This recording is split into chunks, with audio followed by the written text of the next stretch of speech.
will be closed, although I think that was the plan anyway. Yeah, this is week 4 of Hulk Smash. The administration that dissects a frog with a hand grenade. This is their method. Yeah, America's in shock that the guy whose catchphrase was "you're fired" is firing everybody in government. No, it's not me. It's the fact that you have a 3-day weekend. Should Kamala Harris run for California governor in 2026 after polls show her leading? But, I mean, this is the kind of thing that gets Trump elected. Yeah. This is the kind, I've said it a million times here.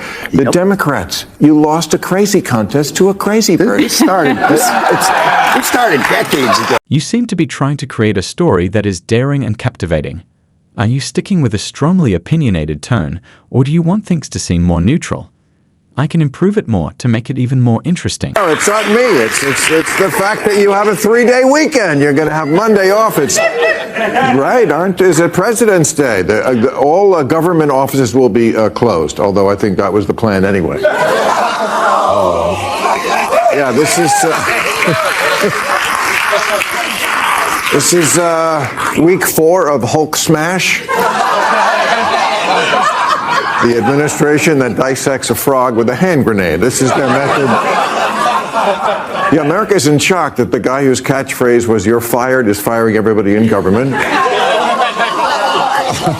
He wants to suck our blood. That is not what I voted for when I voted for Dracula. Maybe this is why Gen Z's approval rating of Trump has dropped 30 points in 1 month.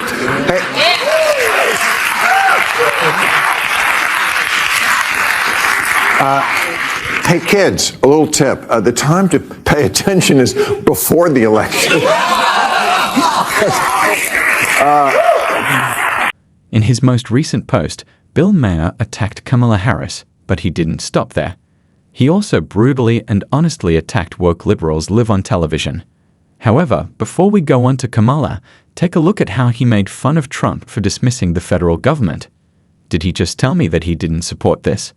Bill, hurry up. First of all, you chose Kamala over Trump.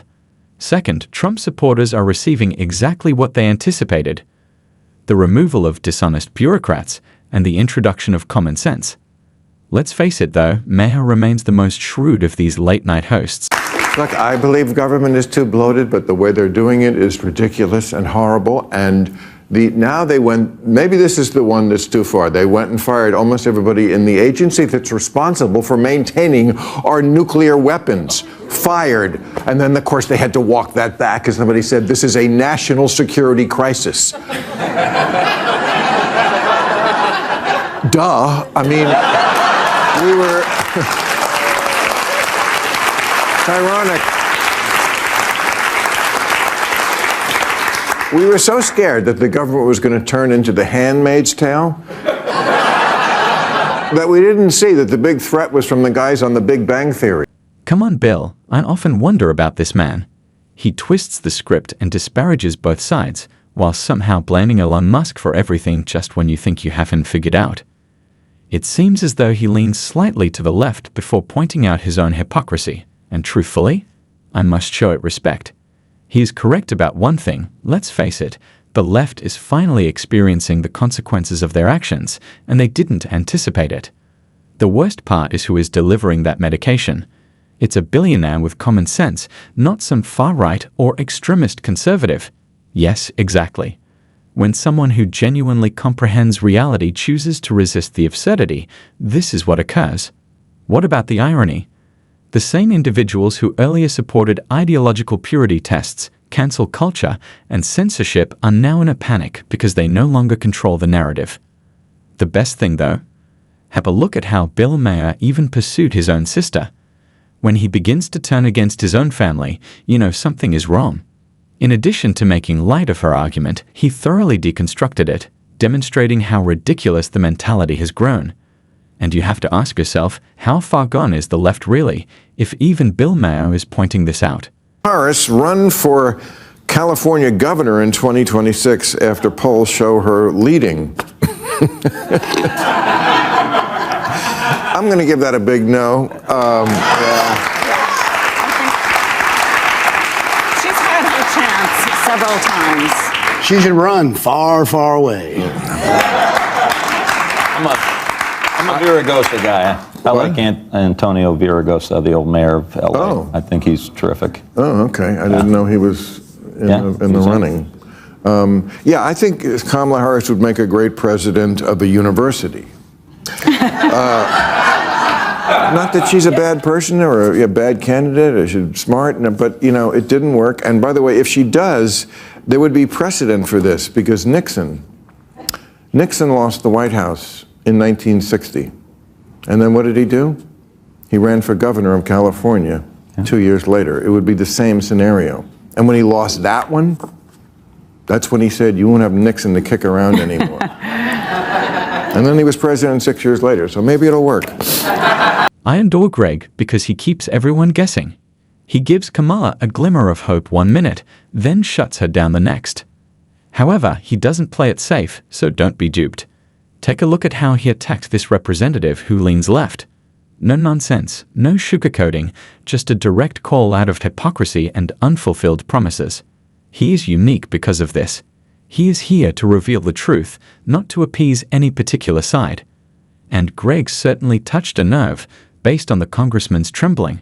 The Boy Scouts of America, it cannot be called Boy Scouts anymore because it's exclusionary. Like there isn't a Girl Scouts, like this is some sort of crime against nature that we each... People are different. We were just talking about... It's now Scouting America. In the first segment, we were talking about what are we giving young boys? What kind of structure, what kind of discipline, what kind of education? A lot of those projects are really difficult. I was not in the Boy Scouts, would have probably never made it. But those are difficult. They have to achieve. They have to put forth effort. They have to overcome obstacles. They have to overcome failure. That's part of maturing and becoming a full functioning adult. Yeah. And to take that away is insane. To say this is targeted towards young boys because young boys are different than young girls. Indeed, it's simple logic, but the left keeps circling around it as if this is some new controversy. Why again bringing up the same point? Remember, they were the ones who initially advocated for men to participate in women's sports. They feel compelled to stand back and reevaluate now that the repercussions are becoming apparent. It's too late, too little. I have to say, I understand why girls would want to be in the Boy Scouts because it's a lot more fun. The only thing really, as a former Girl Scout, that the Girl Scouts had going for them is the cookies. And that's basically it. And the Boy Scouts are doing like learning skills and building fires and going camping. Why can't they institute that curriculum in the Girl Scouts? No, that's, yeah. But I mean, this is the kind of thing that gets Maddening. Trump elected. Yeah. This is the kind, I've said it a million times here. The Democrats, you lost a crazy contest to a crazy person. This started decades ago, in my opinion. It started well, decades ago with yeah. timeouts and last place, participation trophies. And sorry to put it so harsh, but it seems to me like we lost a good portion of a few generations of men who've just turned into complete fucking pussies. That's true. Indeed, Bill Maher continues to make it very evident to them that this is the reason they are losing customers. However, do they pay attention? Not at all. They don't wake up. They double down. Maher realizes now that it's useless. He is observing their self-destruction in real time, and it's clear that he has given up on trying to reason with them. Even when truth hits them in the face, they will never acknowledge that they are mistaken.